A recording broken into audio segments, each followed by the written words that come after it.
গাজীপুরে রোববার সন্ধ্যায় হামলার শিকার হন জাতীয় নাগরিক পার্টির দক্ষিণাঞ্চলের মুখ্য সংগঠক হাসনাত আব্দুল্লাহ। এরপর নড়েচড়ে বসে আইন শৃঙ্খলা বাহিনী। রাতভর চলে বিশেষ অভিযান। আটক করা হয় ৫৪ জনকে। তাদের প্রায় সবাই আওয়ামী লীগ ও এর বিভিন্ন সহযোগী সংগঠনের নেতাকর্মী।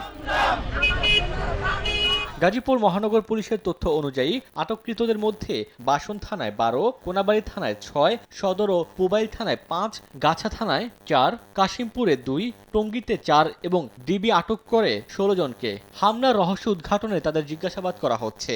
পাশাপাশি অভিযান চলমান রয়েছে।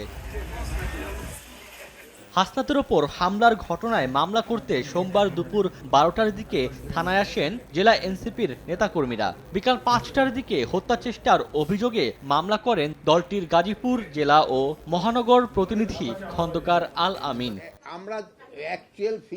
সচিবালয়ে স্বরাষ্ট্র উপদেষ্টা বলেন, হামলায় জড়িতদের কেউই ছাড় পাবে না।